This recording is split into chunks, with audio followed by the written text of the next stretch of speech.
Γεια σου, Σαντιάγο. Μαγνητοσκόπηση ξεκινάει. Ναι. Η ώρα του Σαντιάγο. Είμαστε ενθουσιασμένοι που μιλάμε πάλι μαζί σου. Σαντιάγο, ερώτηση κρίσεως. Θα γινώσουν ποτέ digital nomad? Ε, Έτσι κατευθείαν. Δεν ξέρω. Δεν θα τα απέκλεια. Γενικά, σίγουρα έχει κάποια πράγματα που είναι ωραία. Δηλαδή, και εμένα μου αρέσει πολύ να ταξιδεύω και να ανακαλύπτω καινούρια μέρη. Οπότε, δεν ξέρω αν το έκανα θα το έκανα για μια ζωή ολόκληρη. Για ένα διάστημα θα μπορούσα να το σκεφτώ. Προς το Υ- παρόν δεν είναι στα μελλοντικά μου σχέδια να το κάνω. Υπάρχει κάτι που σε τρομάζει στον τρόπο ζωής του digital nomad? Με τρομάζει. Ε, Ή που δεν σου αρέσει. ναι, εντάξει, δεν ξέρω αν είναι τρόμος ακριβώς, αλλά σίγουρα οι ρυθμοί ίσως είναι λίγο γρήγοροι. Αυτό βασικά το ρυθμίζεις εσύ, δεν χρειάζεται να κάνετε όπως κάνετε εσείς 3 μέρες σε κάθε σπίτι. Αυτό μου φαίνεται λίγο υπερβολή. Αλλά εντάξει, ε, σίγουρα είμαι λίγο τεμπέλης, οπότε το να μπαίνω συνέχεια στη διαδικασία ή να αλλάζω χώρα ή να κλείνω εισιτήρια ή οτιδήποτε, αυτό θα με δυσκόλευε λιγάκι.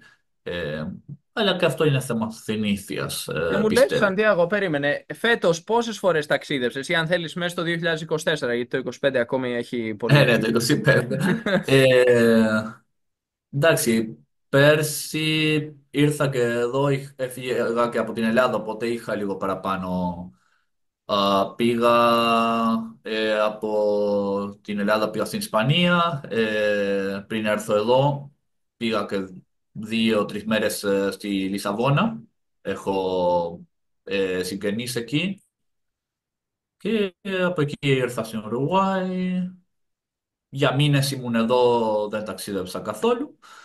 Και μετά πήγα στη Γαλλία για ένα δίμηνο, επειδή ο συνεπιβλέπων μου είναι εκεί. Και εκεί αξιοποίησα την ευκαιρία που ήμουν στην Ευρώπη βέβαια. Είναι πιο εύκολο. Πήγα στην Ισπανία να δω την οικογένειά μου. Πήγα και στην Ελλάδα έτσι, για ένα Σαββατοκύριακο.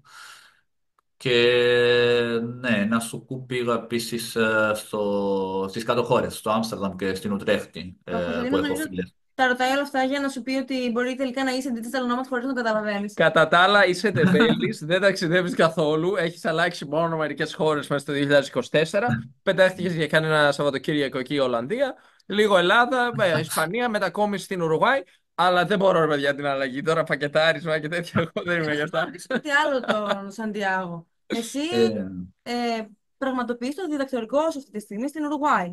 Έτσι. ναι. Πληρώνεσαι γι' αυτό. Ναι, εγώ παίρνω μια υποτροφία. Είναι σαν μισθός ας πούμε, αλλά κανονικά μπαίνει στην κατηγορία υποτροφίας. Άρα θεωρείται Ε, εργασία αυτό που κάνεις, έτσι. Η έρευνα.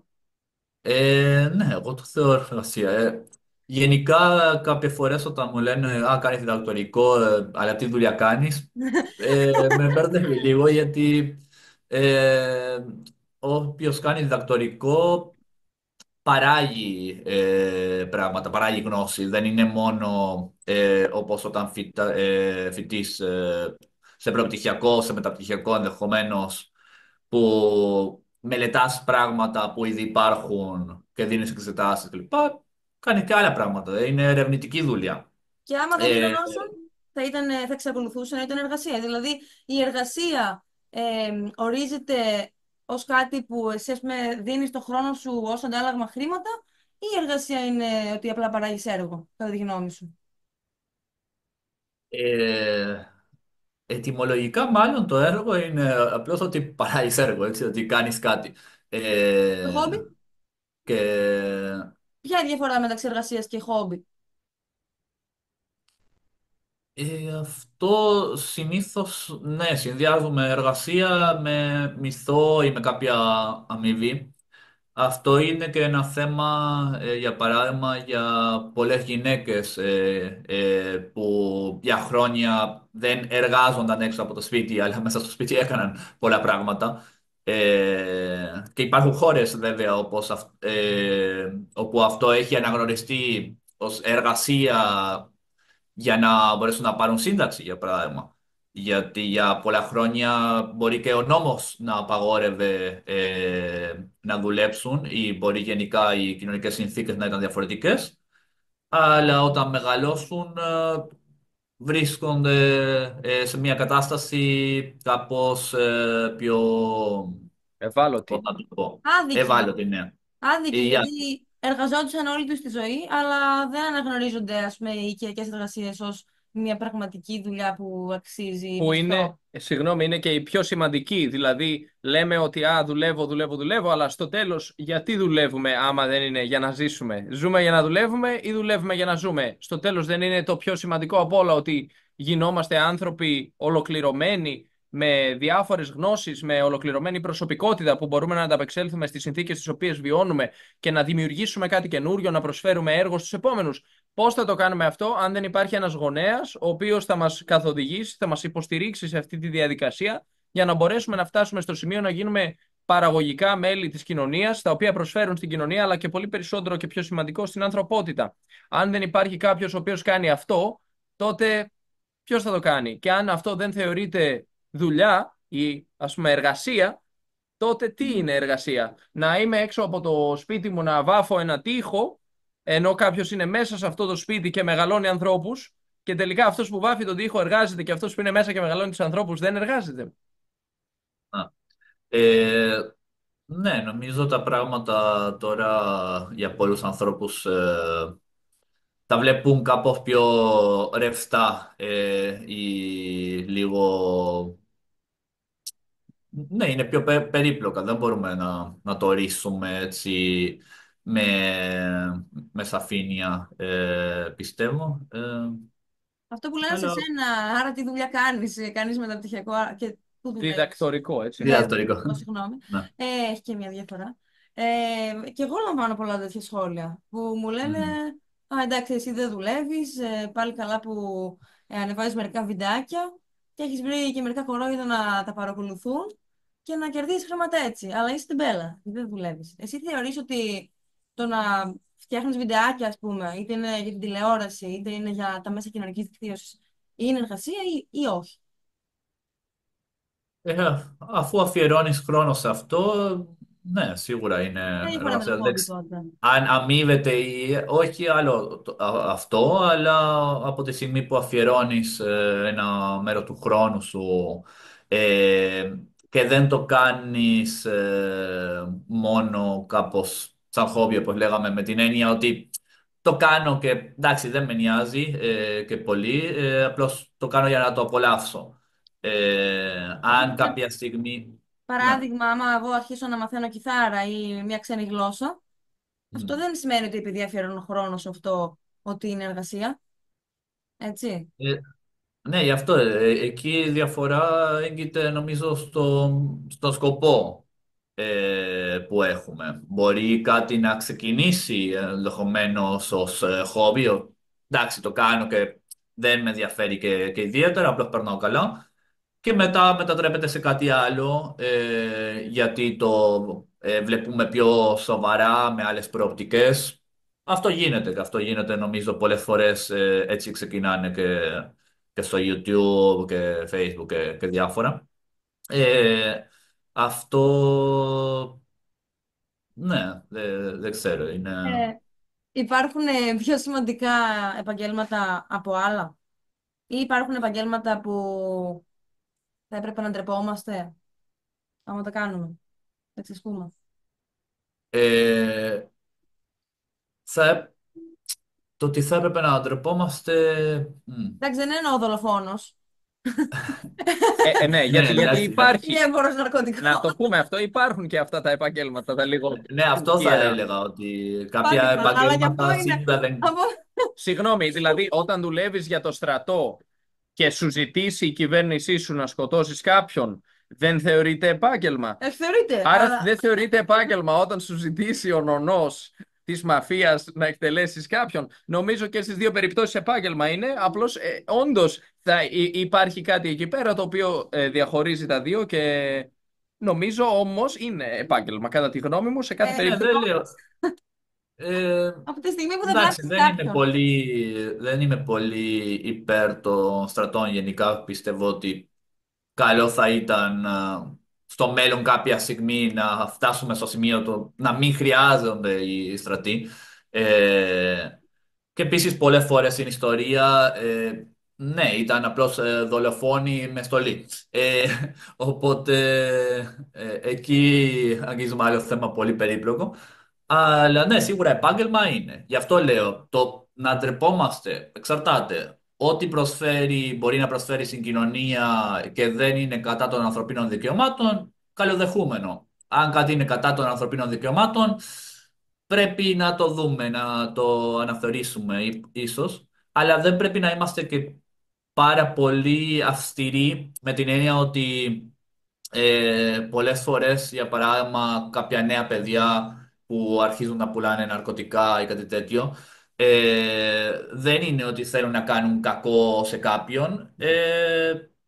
Μπορεί στις συνθήκες που βρίσκονται να μην μπορούν εύκολα να βρουν άλλα πράγματα, να μην έχουν υποστήριξη, να προέρχονται από μια οικογένεια στην οποία οι γονείς οι ίδιοι, για παράδειγμα, είχαν κάποια εξάρτηση από τα ναρκωτικά, οπότε μεγάλωσαν βλέποντας τον κόσμο με πολύ διαφορετικό μάτι. Εκεί πρέπει να δούμε κατά περίπτωση πώς είναι τα πράγματα. Αλλά αν Σαντιάγο, κάποιο. ναι, Ναι. συγγνώμη. Τώρα αναφέρθηκε στα ναρκωτικά και θέλω να ξεκαθαρίσουμε λίγο αυτό που λες. Αναφέρεις ουσιαστικά σε παράνομες ουσίες και όχι σε νόμιμα ναρκωτικά, δηλαδή αλκοόλ, τσιγάρο και καφέ. Και αυτό άλλο θέμα είναι γιατί εντάξει, και αλκοόλ, τσιγάρα και τέτοια είναι. Μην ξεχάσετε για παράδειγμα ότι ο Αλ Καπόνε Μμμ, δραστηριοποιούνταν την εποχή που απαγορευόταν το αλκοόλ, μμμ, όχι κάτι άλλο. Οπότε εκεί γι' αυτό υπάρχουν και άνθρωποι που λένε πρέπει να τα νομιμοποιήσουμε όλα. Γιατί στην ουσία αυτό που βλέπουμε είναι ότι οι χώρες που υποφέρουν περισσότερο είναι οι πιο φτωχές χώρες για να καταναλώσουν ναρκωτικά σε πιο πλούσιες χώρες. Δηλαδή εκεί υπάρχουν πολλά θέματα γεωπολιτικής και διάφορα πολύ περίπλοκα. Το αν είναι νόμιμο ή όχι, ε, εγώ πιστεύω ότι πρέπει να σκεφτούμε αν κάτι είναι καλό ή όχι, αν είναι ηθικό ή όχι, γιατί το νόμιμο δεν είναι πάντα ηθικό. μμμ. Εδώ ο πρώην πρόεδρος της Ουρουάης, ο Μουχίκα, είχε πει κάτι που μου άρεσε πολύ. Λέει, οι νόμοι είναι απλώς η παγωμένη πολιτική μιας εποχής. Και δεν πρέπει να το ξεχάσουμε αυτό. Δηλαδή και οι νόμοι αλλάζουν και οι εποχές αλλάζουν κλπ. Οπότε καλό είναι να υπάρχουν οι νόμοι. Δεν πρέπει να κολλήσουμε τόσο πολύ στο ότι αυτό είναι νόμιμο ή παράνομο. Μμμ, Γιατί και Ναι. πολλά πράγματα που σήμερα θεωρούμε ότι είναι αποτρόπαια, κάποια στιγμή ήταν νόμιμο. μμμ. Ε, εκεί πρέπει να προσέξουμε λίγο. Ναι. Άρα το γεγονός για σένα ότι το τσιγάρο είναι νόμιμο και η κάναβης είναι παράνομη, αλλά αν πας στην Ολλανδία απαγορεύεται να καπνίσεις τσιγάρο μέσα και επιτρέπεται να καπνίσεις κάναβη σε πολλά μέρη, Όχι σε εσένα κλειστό χώρο, σε κλειστό χώρο, σε coffee shop. σε coffee shop, σε Ναι. αυτούς τους κλειστούς χώρους που ονομάζονται coffee shop, απαγορεύεται δια νόμου οι άνθρωποι αυτοί που πηγαίνουν να καπνίσουν νικοτίνη και Να. επιτρέπεται να καπνίσουν μόνο κάναβη. Κάτι Α, που βλέπουμε ότι είναι αρκετά αντιστραμμένο και εγώ θα ήθελα να το συνδέσω με αυτό που έλεγες προηγουμένως σχετικά με τους νόμους και αν είναι ηθικοί ή όχι. Το γεγονός ότι στις περισσότερες χώρες, έτσι, όχι ότι πλέον δεν υπάρχουν χώρες που έχουν νομιμοποιήσει πολλές άλλες ουσίες, συγκεκριμένα στην κάναβη που αναφέρθηκα για παράδειγμα. Υπάρχουν αμέτρητες χώρες και πολλές πολιτείες στις ΗΠΑ που είναι πλήρως νόμιμο. Ουρουάη, για Θεωρώ. παράδειγμα. Ουρουγουάη, συναντήσαμε αυτό το φαινόμενο. Επίσης είναι πλήρως νομιμοποιημένο και οι άνθρωποι αγοράζουν κάναβη στα φαρμακεία και Ναι. καπνίζουν στο δρόμο παντού. Αλλά αυτό που ήθελα να ρωτήσω είναι, για σένα ηθικά είναι ορθό να είναι νόμιμο να πωλείται νικοτίνη, τσιγάρο σε πακέτο κλπ. Με όλα τα ερευνητικά στοιχεία τα οποία γνωρίζουμε Γιατί σχετικά με τον εθνισμό? Θα φτάσουμε και στα άλλα.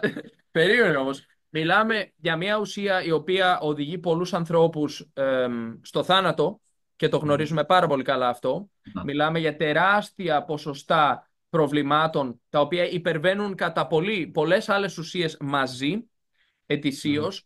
Προκαλούν προβλήματα παθητικά σε αμέτρητους αθώους μικρούς ανθρώπους, και μεγάλους. παιδιά τα οποία δεν έχουν επιλογή να πούνε στους γονείς τους σταμάτα σε παρακαλώ ή κάτι τέτοιο, όπως για παράδειγμα εγώ θυμάμαι μεγαλώνοντας ήμασταν σε ένα παιδικό πάρτι και υπήρχαν περίπου 10 γονείς σε ένα δωμάτιο σε ένα σαλόνι με 20-30 παιδιά, οι οποίοι καπνίζαν όλοι και ήταν όλες οι πόρτες κλειστές, όλα τα παράθυρα κλειστά και εμείς μεγαλώνοντας φυσικά σε ένα τέτοιο περιβάλλον δεν γνωρίζαμε ότι αυτό δεν είναι καλό για μας και επίσης οι γονείς δεν γνώρισαν ότι δεν είναι καλό για μας. Άρα από τη στιγμή που φτάσαμε όμως να γνωρίζουμε πλέον η κατάσταση αυτή που επικρατεί, θεωρείς ότι είναι ηθική ως προς την αντιμετώπιση των χρηστών, γιατί πρόκειται περί ουσίας, των χρηστών της νοικοτήνης? Ότι είναι. Το γεγονός ότι Λοιπόν. επιτρέπεται Α, νόμιμα και ουσιαστικά προωθείται η κατανάλωση και η χρήση της νοικοτήνης, της ουσίας της δεν είναι νοικοτήνης. καλό. Και όλων των υπολείπων Δεν είναι, ουσιών που δεν βρίσκονται. είναι καλό και επίσης εκεί εστιάζουμε πολλές φορές στο ή να το κόψουν ή όχι, αλλά σε πολλά κράτη δεν παρέχεται ουσιαστική βοήθεια. Γιατί είναι και πολλοί άνθρωποι, και ξέρω αρκετά άτομα που μεγαλώνοντας θέλουν κάποια στιγμή να το κόψουν, γιατί κατάλαβαν ότι εντάξει πραγματικά δεν τους κάνει καλό ή ότι έχουν εθιστεί ή ότι καμίζουν όταν έχουν άγχος, οπότε το έχουν συνδυάσει και δεν μπορούν να ζουν χωρίς αυτό. Αλλά δεν παρέχεται ουσιαστική βοήθεια σε πολλές περιπτώσεις. Οπότε εκεί είναι δύο τα πράγματα. Είναι και η πρόληψη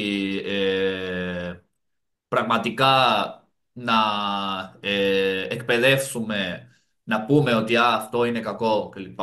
Εγώ για παράδειγμα θυμάμαι από το σχολείο στην Ισπανία που έρχονταν κατά καιρούς και μας έλεγαν πώς οι συνέπειες, τι έχουν το τσιγάρο, τα ναρκωτικά κλπ. Ναι, Και το αλλά γιατί είναι έπαιρνα στα νόμιμο. σοβαρά. Γιατί είναι νόμιμο. Το γιατί είναι νόμιμο, εκεί μπορούν να υπάρξουν διαφορετικές εξηγήσεις. Ή επειδή αν το απαγορεύσεις θα σηκωθεί όλος ο κόσμος και θα πρέπει να το κάνεις πίσω, όπως έκαναν για παράδειγμα στις πρώτες μέρες της καραντίνας στην Ελλάδα, που για μία ή δύο μέρες μόνο είχαν απαγορεύσει να παίρνεις γύρω ή καφέ Γύρω. απ' έξω, πακέτο, και ξεσηκώθηκε όλος ο κόσμος. Για Γι' το αυτά γύρω, πραγματικά ναι. ξεσηκώνεται Τώρα ο το κόσμος. καταλαβαίνω.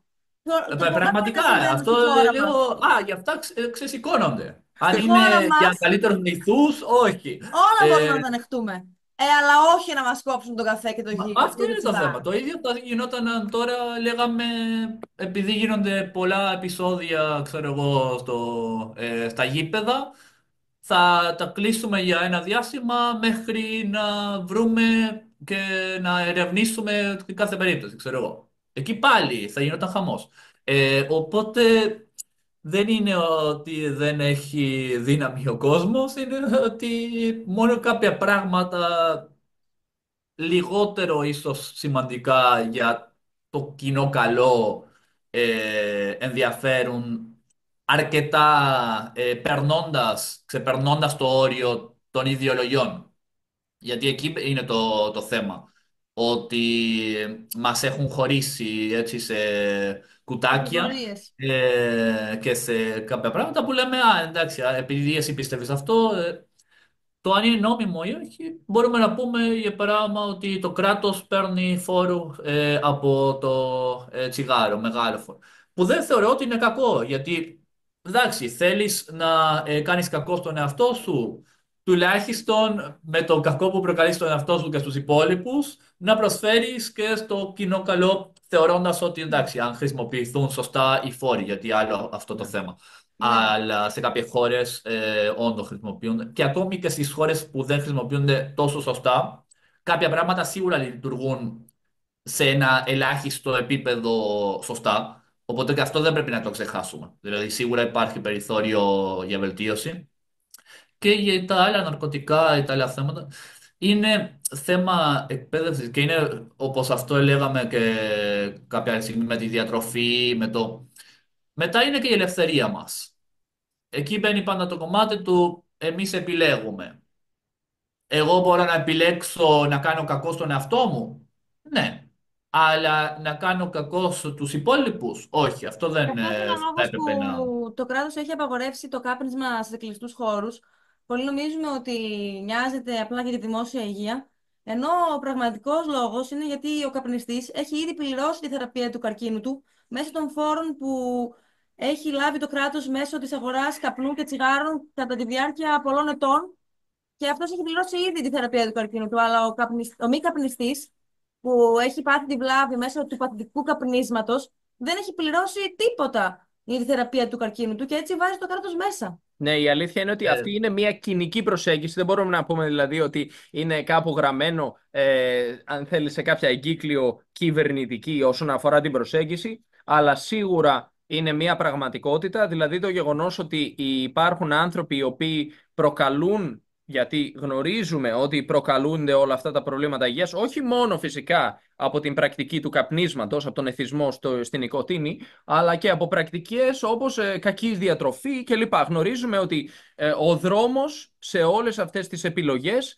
οδηγεί ουσιαστικά στην επιβάρυνση του συστήματος υγείας ενός κράτους, το οποίο φυσικά στηρίζεται μέσω της φορολόγησης, της δραστηριότητας την οποία ένας άνθρωπος μπορεί να έχει υιοθετήσει σε τόσο υψηλό βαθμό και φυσικά όσο πιο γρήγορα οδηγηθεί σε αυτή την κατάσταση στα προβλήματα υγείας, τόσο πιο πολύ θα έχεις στηρίξει το σύστημα υγείας μέσω των φόρων, ώστε να μπορέσει και αυτό με τη σειρά του να σου παράσχει τη θεραπεία όταν χρειαστεί και ενδεχομένως να υπάρξει και έντονη επιβάρυνση, γιατί προφανώς και όταν μιλάμε για τέτοιου είδους αποτελέσματα πολύ τραγικά όπως ο καρκίνος, γιατί προσφάτως μιλούσαμε με έναν άνθρωπο από εδώ από την Βραζιλία, ο οποίος θεραπεύτηκε από τον καρκίνο, αλλά κάναμε κάποιους υπολογισμούς και είδαμε ότι κόστισε στο κράτος ένα υπέρογκο ποσό, το οποίο το κράτος ανέλαβε εξ ολοκλήρου, ο άνθρωπος δεν πλήρωσε τίποτα εδώ και ευτυχώς έγινε καλά.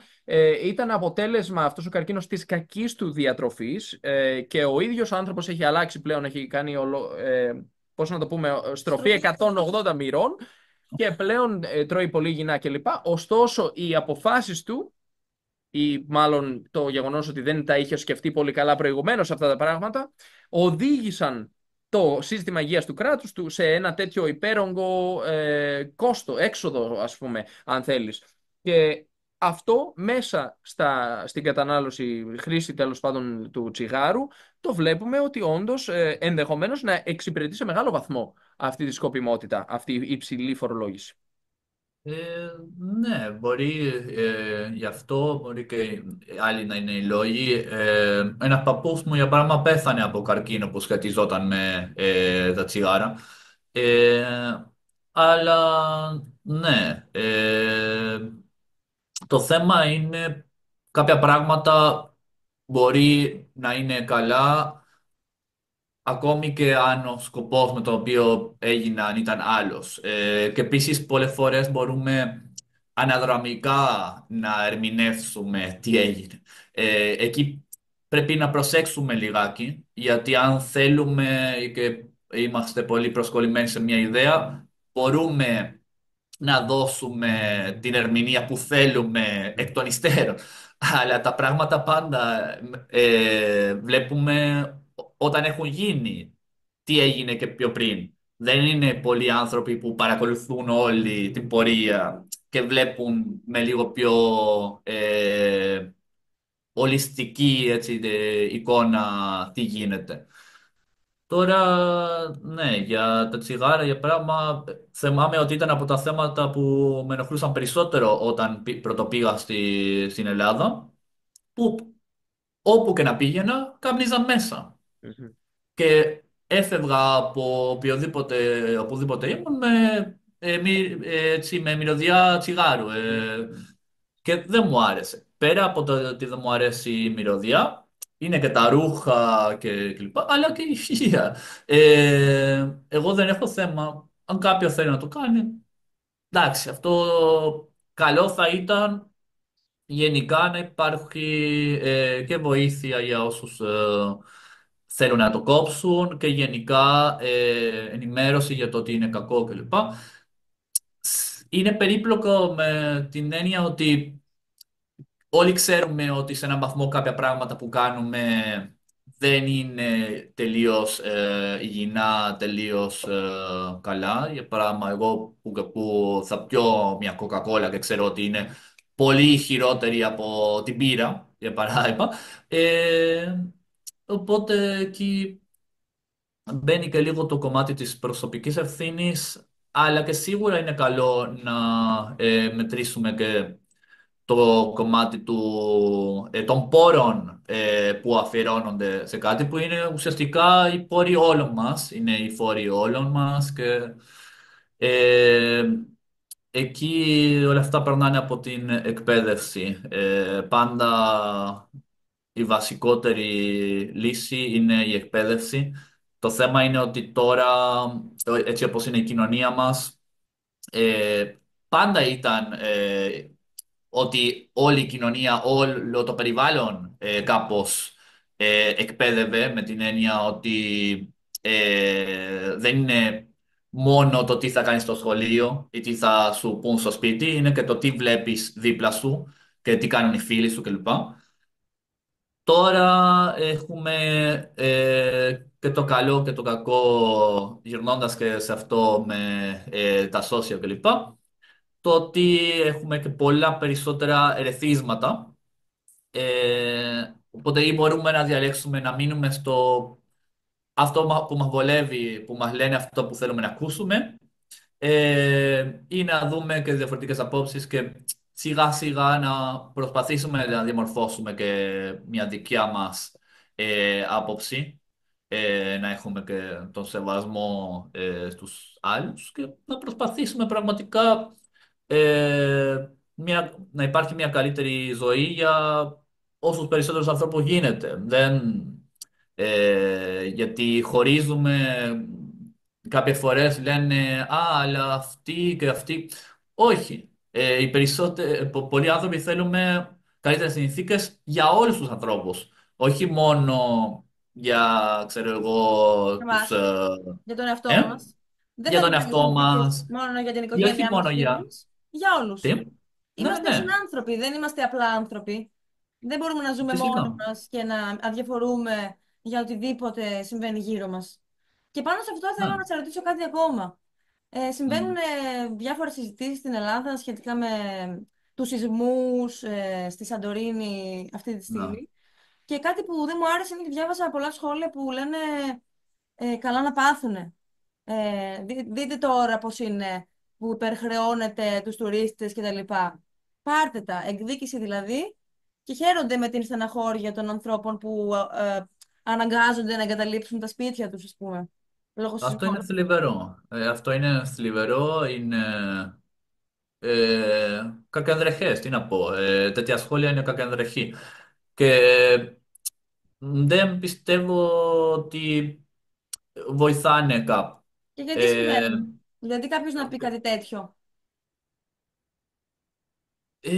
Γιατί πολλοί άνθρωποι έχουν πολύ θυμό μέσα τους, οργή, έχουν ζήλια, υπάρχουν πολλά κακά συναισθήματα που τα έχουμε μέσα μας, θέλουμε να τα εκφράσουμε κάπως. Υπάρχει και η άποψη το ότι εντάξει, εσείς λέγατε αυτό για άλλους, τώρα ήρθε και σε εσάς. δεν είναι και αυτό καλό και μπορούμε να το πούμε με άλλον τρόπο. Για παράδειγμα, μπορούμε να σκεφτούμε ότι δες πόσο εύκολα είναι οι άνθρωποι να σηκωθούν και να φύγουν από το σπίτι τους, που Ναι, κατηγορούμε και άλλους, όχι να ενοχοποιήσουμε, να κατηγορήσουμε τους ανθρώπους αυτούς, απλώς να δώσουμε και αυτό που λένε τροφή για σκέψη, το σκεφτείτε λίγο, μια χαρά κάνετε. Και εγώ το θα το έκανα. Και εγώ, αν γινόταν πόλεμο, για παράδειγμα, το πρώτο που θα έκανα θα ήταν να σηκωθώ και να φύγω. Όπως και πολλοί άνθρωποι. Ή αν οι συνθήκες ήταν πολύ κακές και χρειαζόμουν κάτι καλύτερο, θα προσπαθούσα να βρω ένα καλύτερο μέλλον. Όπως και Ε, έκανες. Έτσι, δεν είναι, ε, Σαντιάγο, γιατί εσύ ζούσες στην Ελλάδα και ήθελες ναι, πραγματικά να πραγματοποιήσεις έρευνα στη φυσική όπως πραγματοποιείς τώρα και δεν μ, είχες τη δυνατότητα να βιοποριστείς εκεί, δεν υπήρχε η ευκαιρία, τέλος πάντων, δεν υπήρξε η ευκαιρία να χρηματοδοτηθείς, να υπάρξει μια επιδότηση για το, για το διδακτορικό σου διδακτορικό. Ναι. και γι' αυτό πήγες στην Ουρουγουάη όπου υπήρχε αυτή η δυνατότητα, ενώ εσύ δεν ήθελες να φύγεις, ήθελες να συνεχίσεις να ζεις στην Ελλάδα, αλλά για Ναι, λόγους βιοπορισμού όντως. προφανώς δεν μπορείς και εσύ να τα βγάλεις πέρα χωρίς να φας και να έχεις και ένα σπίτι, έτσι δεν είναι. Οπότε πήγε στην Ουρουγουάη. Ναι. Ναι, το κακό στην Ελλάδα δεν είναι μόνο ότι είναι και λίγες οι υποτροφίες, είναι ότι οι υποτροφίες είναι πολύ χαμηλές και πολλές φορές δεν έχεις ακόμη και την ασφάλεια, την εγγύηση ότι θα πληρώνεσαι. Δηλαδή, ξέρω για πολλές περιπτώσεις δυστυχώς και στη φυσική και σε άλλους τομείς που μπορεί να πληρώνονται για 2-3 μήνες και μετά για ένα τετράμινο, πεντάμινο να μην πληρωθούν και να μην ξέρουν πότε θα πληρωθούν. Οπότε, αν δεν έχουν λεφτά στην άκρη, που τις περισσότερες φορές δεν γίνεται, ή αν δεν έχουν παράλληλα κάποια δουλειά, και αν κάνει διδακτορικό σοβαρά, είναι δύσκολο να το συνδυάσει με άλλη δουλειά παράλληλα. Είναι δύσκολες οι συνθήκες. μα αυτό δεν γίνεται Οπότε, μόνο στο διδακτορικό. Σε πάρα πολλά επαγγέλματα. Έχω ναι, ναι, προσωπικά σίγουρα, φίλους που σίγουρα. δεν πληρώνονται και δουλεύουν για μήνες και συνεχίζουν. Η μόνη χώρα στην οποία μου έχει τύχει πελάτης μου να μην με πληρώσει, δυστυχώς ήταν η Ελλάδα. Ήταν η τελευταία Μμ, φορά που είχα τέτοιο πρόβλημα. Στη συνέχεια ναι. δεν είχα ποτέ πρόβλημα στην Ολλανδία, στην Αγγλία, στη Βραζιλία, με κανέναν εργοδότη. Όλοι με πλήρωναν στην ώρα τους και μάλιστα επειδή είχα αυτό το βίωμα, ας πούμε, στην Ελλάδα, όταν άρχισε να συμβαίνει, ας πούμε, η κανονικοποίηση, η ομαλοποίηση όσον αφορά τους μισθούς της εργασίας μου κλπ. Μου έκανε εντύπωση ότι πήγαινα να δω τον τραπεζικό λογαριασμό και ήταν εκεί τα λεφτά τη μέρα που έπρεπε να είναι. Ένα τέλεια εντύπωση. Φαντάζομαι ότι στην Ελλάδα είχα Ναι. αρχίσει να δουλεύω ως σερβιτόρα κάπου και μετά το Μμ, αφεντικό ξαφνικά μου λέει ότι χρειάζεται ένα βιβλιάριο υγείας, θα τα κρατήσουμε από το μισθό σου. Και δούλευα εγώ για μια εβδομάδα μέχρι να ολοκληρωθεί αυτό το ποσό ή περισσότερο. Και μετά λέει ήρθε μια φίλη σου και το πήρε το βιβλιάριο υγείας. Μα λέω καμία φίλη μου δεν γνωρίζει ότι δουλεύω εδώ. Και λέει τι να σου πω, ήρθε η ναι. φίλη σου και το πήρε. Ουσιαστικά Την προσπάθησα να Ναι, έκλεψε. εκμεταλλευτεί με αυτόν τον τρόπο, στο Και γελίο. πόσο χρονών ήσουν? 16. Μιλάμε δηλαδή για ανθρώπους που, γιατί για μένα δεν είναι τόσο η ευθύνη ενός ανθρώπου ο οποίος με το ζόρι μπορούμε να τον αποκαλέσουμε άνθρωπο, που εκμεταλλεύεται 16 ετών ανθρώπους, παιδιά αν θέλεις, εφήβους που ξεκινάνε να πραγματοποιούν μια εργασία για να μπορέσουν να έχουν το χαρτζιλίκι τους και πάνε και εκμεταλλεύονται τους ανθρώπους. Δεν είναι εκεί το πρόβλημα για μένα. Το πρόβλημα είναι ότι το κράτος δεν είναι ένα κράτος το οποίο απαγορεύει αυτή την κατάσταση και δεν παρεμβαίνει ουσιαστικά για να προστατεύσει τους ανθρώπους και μπορούν να συνεχίζουν ανενόχλητοι όλοι αυτοί οι καιροσκόποι που εκμεταλλεύονται και φυσικά το γνωρίζουμε πολύ καλά γιατί όποιος έχει εργαστεί στην Ελλάδα από την ηλικία των 16 έως την ηλικία των 25 ετών και ίσως παραπάνω, μέχρι πρότινος τουλάχιστον, δεν ξέρω αν έχει αλλάξει η κατάσταση, μέχρι τότε που ζούσαμε εμείς εκεί, η κατάσταση ήταν ότι δεν υπήρχε περίπτωση να πάρεις ένσημα, δεν υπήρχε περίπτωση να είναι στα χαρτιά νόμιμα και θα σου έκανε και χάρη όποτε σε πλήρωνε, όποτε ήθελε να σε πληρώσει, θα σε πλήρωνε στο χέρι και τίποτα με χαρτούρα η οποία αποδεικνύει ουσιαστικά την υπετιότητα αυτού του ανθρώπου. Και αυτό είναι ένα τραγικό φαινόμενο και βλέπουμε ότι πραγματικά ζούμε μετεμποδίων στην Ελλάδα Και όταν έφυγα από την Ελλάδα, εγώ αισθάνθηκα σαν προηγουμένως να έτρεχα έναν δρόμο μετεμποδίων και τώρα να έχουν αφαιρέσει όλα τα εμπόδια και να με βοηθάνε κιόλα. Έτσι φτιάχνεις χαρακτήρα. Επίτηδες το κάνει η Ελλάδα για να μας κάνει δυνατότερους. Πραγματικά, μα εγώ ξέρεις τι, επειδή ήμουνα και σε μια περίπτωση, σε μια κατάσταση όπου οι αδερφές μου είχαν πραγματοποιήσει Εράσμους και οι δύο, Μμμ. και είχα βοηθήσει στη διαδικασία, έπρεπε να πάω στο γραφείο Εράσμους, στο πανεπιστήμιο, να βοηθήσω, να μιλήσω με καθηγητές. Ήμουν ο διαμεσολαβητής σε αυτή τη διαδικασία και για τις δύο αδερφές μου. Ναι. Και αφού ολοκληρώθηκε αυτή η διαδικασία, πάω να κάνω και εγώ το Εράσμους μου, έχω όλη τη χαρτούρα στην Ελλάδα κλπ. Φτάνω στην Αγγλία και πηγαίνω στο γραφείο Εράσμους. Όντας συνηθισμένος, λέω: Ωραία, πείτε μου τώρα σε ποια γραφεία πρέπει να πάω, σε ποιο κτίριο και ποια έγγραφα πρέπει να συλλέξω και να φέρω εδώ. Μου λένε: Όχι, δεν θα κάνεις κάτι τέτοιο. Εμείς είμαστε το γραφείο Εράσμους. Εμείς θα το κάνουμε αυτό. Και λέω: Όχι, πείτε μου από τώρα για να μην ξαναέρχομαι μετά. Σίγουρα έχει Μα, ένα-δυο. Λένε: Όχι, όχι, μα, όχι. Όλα εμείς. εγώ θυμάμαι, σοκαρίστηκα τις πρώτες μέρες που ήμουν εκεί, που πήγα στη γραμματεία του φυσικού, που έρχονταν κάποια νέα παιδιά που θα γράφουν στο πανεπιστήμιο με έναν φάκελο τεράστιο και ζητούσαν και για να κάνεις μεταπτυχιακό για παράδειγμα, ζητούσαν και την πτυχιακή, τη διπλωματική σε CD. CD. Λέω, Μμμ. σε CD, και με χαρτιά έτσι. Λέω, μα τι είναι αυτό. Στην Ισπανία, όταν γράφτηκα στο πανεπιστήμιο, πρώτη φορά πήγαμε σε μια αίθουσα που είχε υπολογιστές για να μας δείξουν λίγο πώς να το κάνουμε, να μην γίνει κάποια στραβή. Και από την επόμενη χρονιά ήταν σχεδόν αυτόματο. Έμπαινες δύο-τρία πραγματάκια, τα ίδια και τέλος. Οπότε εκεί είναι και ένα κομμάτι που σίγουρα σε έναν βαθμό σε αυτό κάπως βοήθησε σε εισαγωγικά η πανδημία, το ότι κάποια πράγματα ψηφιοποιήθηκαν κλπ. Γιατί πραγματικά ήταν σε αρκετά χρόνια πίσω όλα αυτά, και με τη γραφειοκρατία και εντάξει, αλλά είναι και η νοοτροπία πολύ πίσω σε πολλούς ανθρώπους. Αυτό Ναι, είναι το και θέμα. Σαντιάγο, εσύ ουσιαστικά μεγάλωσες, έχεις περάσει ένα τεράστιο μέρος της ζωής σου στην Ισπανία. Μμμ. Εσύ άρα γνωρίζεις, γιατί πλέον έχεις περάσει και ένα σημαντικό χρονικό διάστημα, 5,5 χρόνια στην Ελλάδα, έχεις σπουδάσει Ναι, εκεί, έχεις ζήσει εκεί, ε, και έχεις εργαστεί κιόλας εκεί. Έτσι. ναι. Λοιπόν, εδώ αυτό που θέλω να σε ρωτήσω είναι γιατί λένε η νοοτροπία των μεσογειακών ανθρώπων, ας πούμε, Ισπανία, Ιταλία, Ελλάδα κλπ. Είναι ίδια. Μμμ. Αλλά εσύ εκ πείρας, ας πούμε, εκ της προσωπικής σου εμπειρίας, θα έλεγες ότι η Ισπανία είναι τελικά κάπως διαφορετική από την Ελλάδα. Πού διαφέρει? Ε, ναι, είναι λίγο περίπλοκο αυτό. Σε κάποια πράγματα θα έλεγα ότι είναι μπροστά η Ισπανία, επίσης από την έννοια ότι έχει και άλλους πόρους, είναι και μεγαλύτερη χώρα, αυτό βοηθάει. Ε, η Ισπανία είχε και μια περίπλοκη κατάσταση με την έννοια ότι είχε σχεδόν 40 χρόνια δικτατορία. Οπότε από εκεί, όταν τελείωσε η δικτατορία, ήταν και αρκετοί άνθρωποι που ήταν πολύ συντηρητικοί και παραμένουν πολύ συντηρητικοί. Αλλά υπήρχαν και πιο νέοι άνθρωποι που είδαν επιτέλους μια ευκαιρία να πάρουν την ελευθερία που τόσα χρόνια δεν είχαν. Οπότε εκεί είναι ένας ενδιαφέρον συνδυασμός καταστάσεων. Ε, Μας καλεί η Βέβαια, Νίκη να σηκωθούμε, νομίζω. ναι, Το είδες? Θα κάνω και μια άλλη το ερώτηση κατάλαβα. για Ναι. μου. Ε, Θεωρείς ότι οπότε, η μισθή αλλά είναι... Α, κάποια συγγνώμη. πράγματα στον μέσο Ισπανό, ας το πούμε έτσι, είδα που δεν μου άρεσαν και δεν τα είδα ακριβώς τα ίδια στην Ελλάδα, ίσως και λόγω ηλικίας, Τι δηλαδή. αλλά υποψιάζομαι ότι ίσως υπάρχουν, δεν είμαι σίγουρος.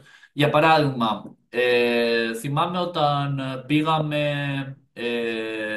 τελειώναμε το γυμνάσιο, στην Τετάρτη Γυμνασίου, κάναμε μια εκδρομή στην Ιταλία, έτσι. Για όλη τη χρονιά είχαμε πει ότι θα πάμε εκεί, οπότε ήταν το τελικό ταξίδι, έτσι, να αποχαιρετήσουμε κάπως το σχολείο.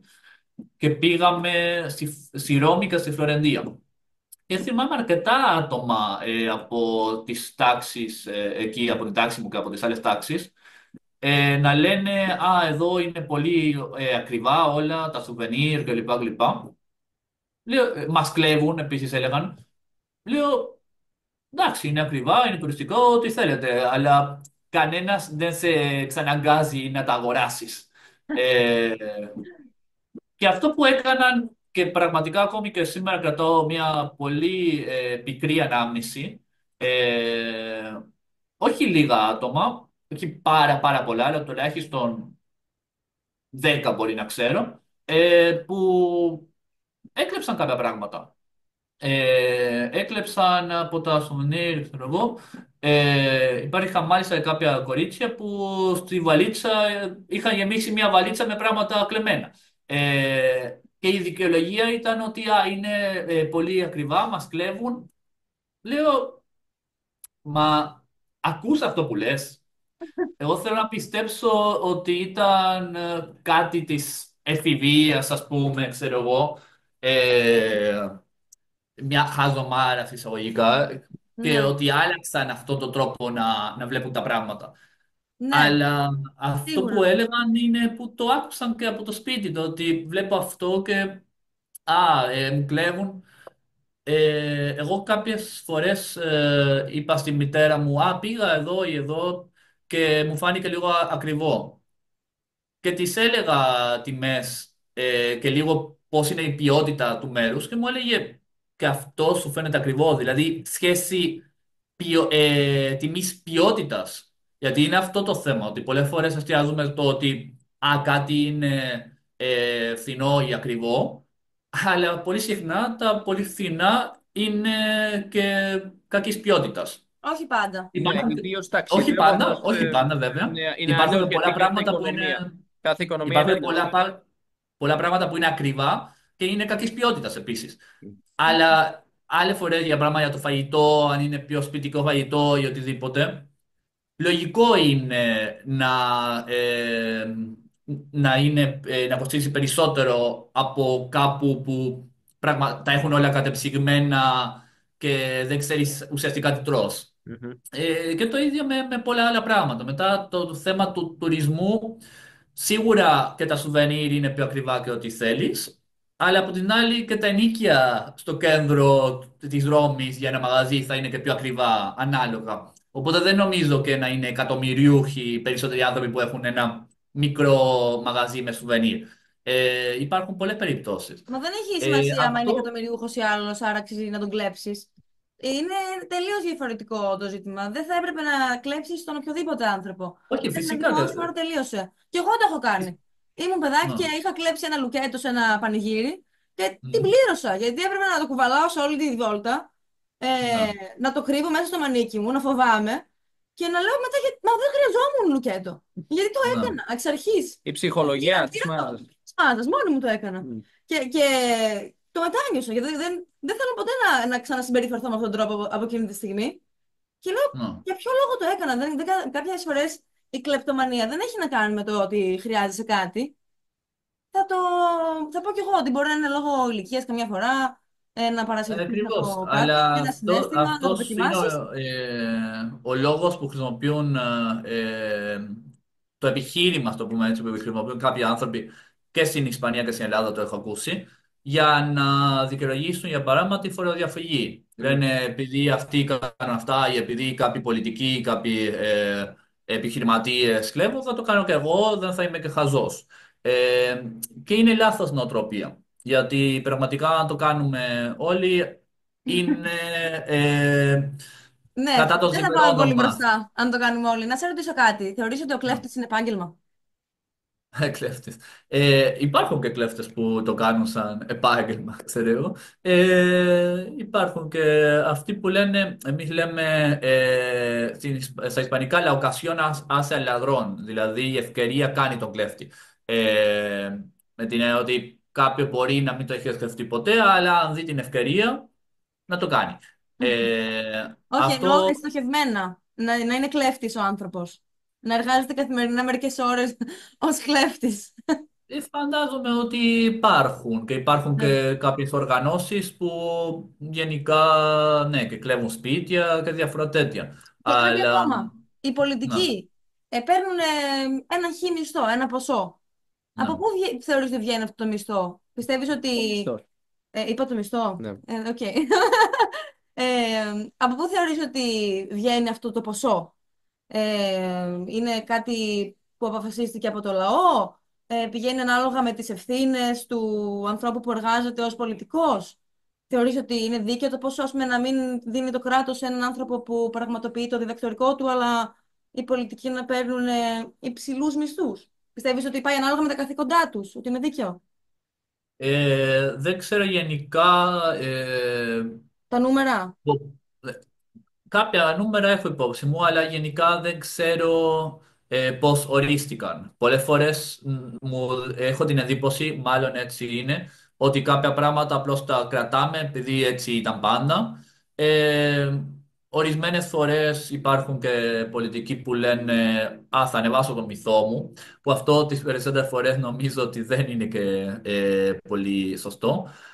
Μετά, άλλο το να είσαι για παράδειγμα βουλευτής ή πρόεδρος της Δημοκρατίας ή πρωθυπουργός, ξέρω εγώ. Άλλο το να είσαι με πολιτική ευθύνη, αλλά σε κάποιες θέσεις που ίσως απαιτούνται και κάποιες γνώσεις ή κάποιες σπουδές, δεν ξέρω. Εκεί το θέμα είναι ότι δυστυχώς φαίνεται σε πολλούς ανθρώπους να συμφέρει να συμμετάσχουν στην πολιτική για προς όφελός του, έτσι, Όφελος, ναι. για να πάρουν εξουσία ή επειδή έχουν κάποια επιχείρηση και κάπως έτσι θα την ενισχύσουν. Αυτό είναι πολύ λανθασμένο εξ αρχής. Αν έκαναν μια ουσιαστική δουλειά που την επικροτεί ο λαός, δεν θα ήταν τόσο μεγάλο το θέμα των μισθών. Γενικά, σκεφτείτε ότι πραγματικά αν κάποιος ασχοληθεί για χρόνια με την πολιτική και σταματήσει κάποιο άλλο επάγγελμα, μετά ενδεχομένως δεν θα έχει και την ευκαιρία να συνεχίσει το επάγγελμά του. Για παράδειγμα, ένας ερευνητής που δημοσιεύει, είναι καθηγητής ή οτιδήποτε και μετά αποφασίζει να ασχοληθεί με την πολιτική για ένα διάστημα.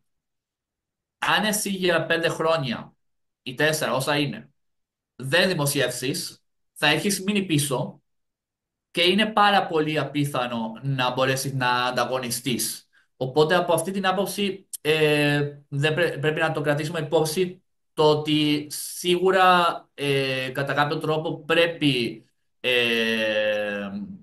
να υπάρχει μια βοήθεια στο ότι να μπορείς και να βιοποριστείς κλπ. Το να παίρνεις ένα μισθό για παράδειγμα όλη σου τη ζωή δεν θεωρώ ότι είναι σωστό. Τώρα, το θέμα είναι ότι υπάρχουν άνθρωποι εκεί που πραγματικά ασχολούνται με την πολιτική για το κοινό καλό και προσπαθούν χρόνια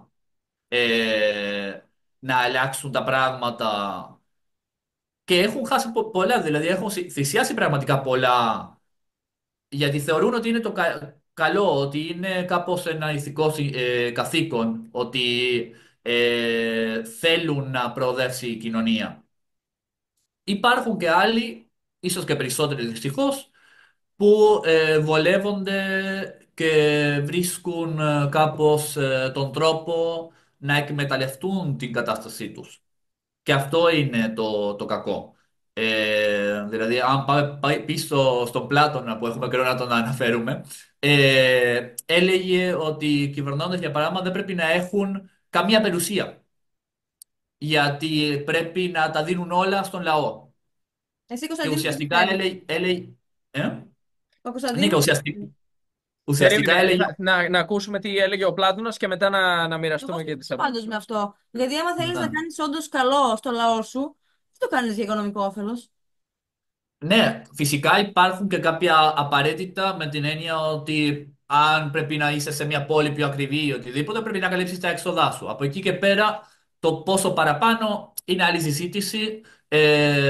Πιστεύω ότι ίσως πρέπει να έχει να κάνει ίσως και με την ευθύνη και οτιδήποτε, όπως και σε μια εταιρεία. Αλλά εκεί εξαρτάται από άλλους παράγοντες. Εγώ θεωρώ ότι αυτό που έχουμε χάσει είναι την εμπιστοσύνη στο ότι κάποιοι άνθρωποι, γιατί το βλέπω και καθημερινά και στην Ελλάδα το είχα δει και από ανθρώπους απλούς που δεν είχαν ασχοληθεί ποτέ με πολιτική που έκαναν ένα κίνημα για να προσπαθήσουν να αλλάξουν τα πράγματα στη Θεσσαλονίκη για παράδειγμα. Γιατί προσπαθούν, βλέπουν τα πράγματα και λένε πρέπει να οργανωθούμε και να κάνουμε κάτι. Από εκεί ένας άνθρωπος από το να υπερασπίζεται ιδέες που είναι θετικές και καλές για το κοινό καλό στο να μπορεί να πάρει εξουσία και να αλλάξει γνώμη ή να κάνει κατάχρηση της εξουσίας, ποτέ δεν μπορούμε να ξέρουμε εκ των προτέρων.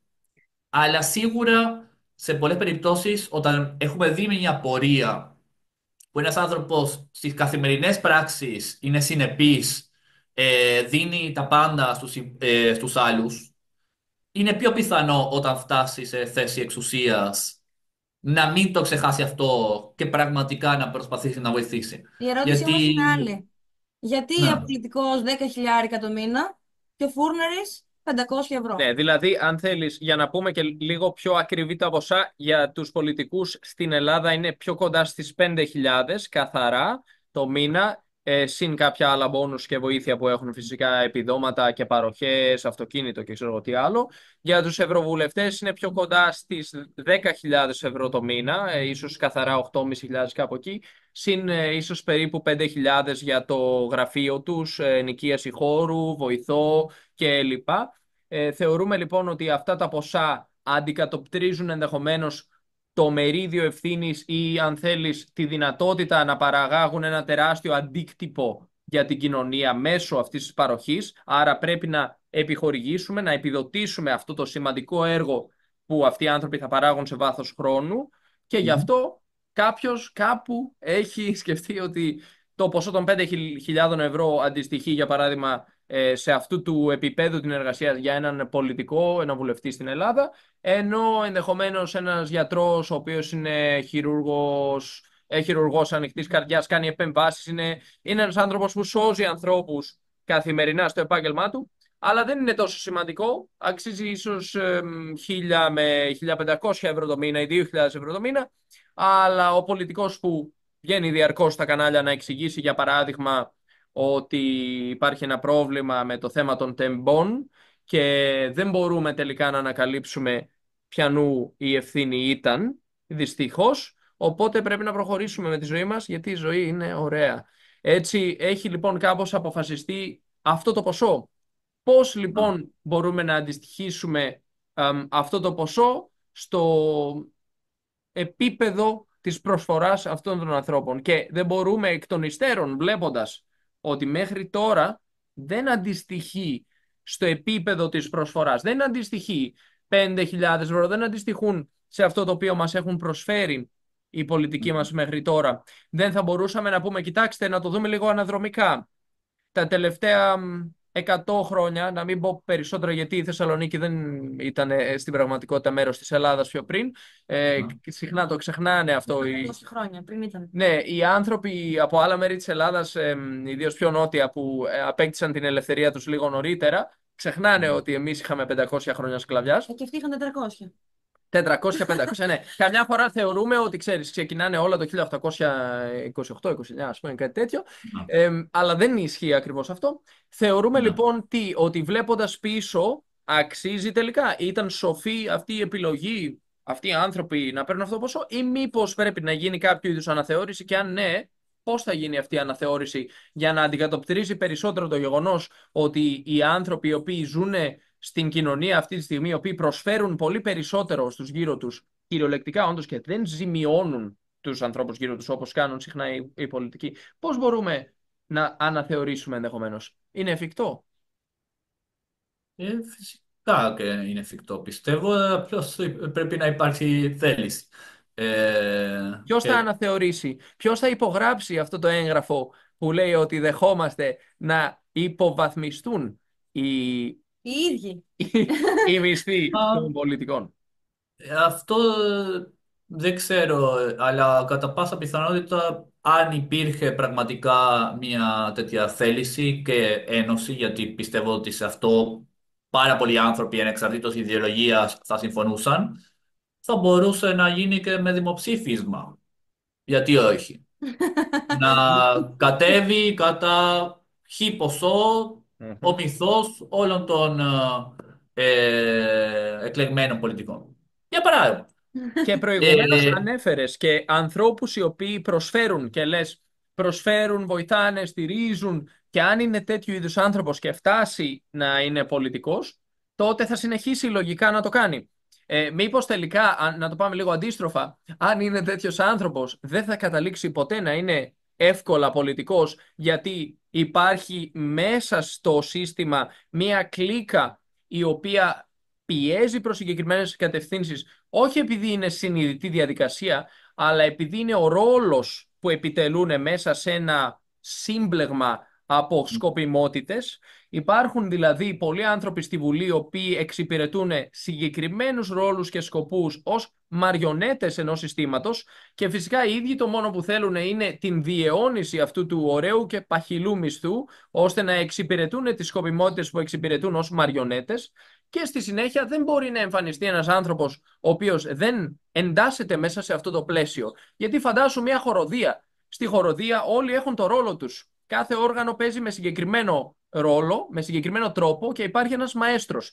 Στην πολιτική συχνά αυτό που δεν αντιλαμβανόμαστε είναι ότι υπάρχει ακριβώς το ίδιο και είναι αδύνατο εσύ να μπει με τον τρομπόνι σου και να παίξεις το σόλο την ώρα που είναι το ρεφρέν και ο μαέστρος ζητάει να παίξεις άλλη νότα. Θα σε βγάλουν έξω από την ορχήστρα, δεν θα σου επιτρέψουν. Έτσι, δεν είναι τόσο απλό, δεν είναι μια ορχήστρα όπου ο καθένας επιλέγει αυτό που θα παίξει να είναι το κομμάτι που τον εκφράζει. Εγώ το ίδιο πιστεύω σημαίνει με την πολιτική, με τη Βουλή και νομίζω είναι κάπως αφελές αυτό που πολλές φορές σκεφτόμαστε.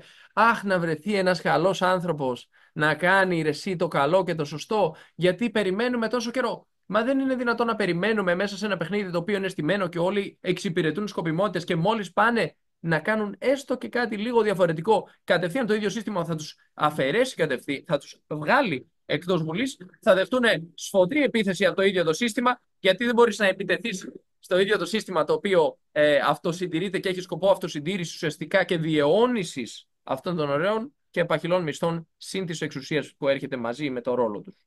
Τι πιστεύεις γι' αυτό? ε, Εγώ δεν λέω ότι πρέπει να περιμένουμε κάποιον να έρθει να μας σώσει.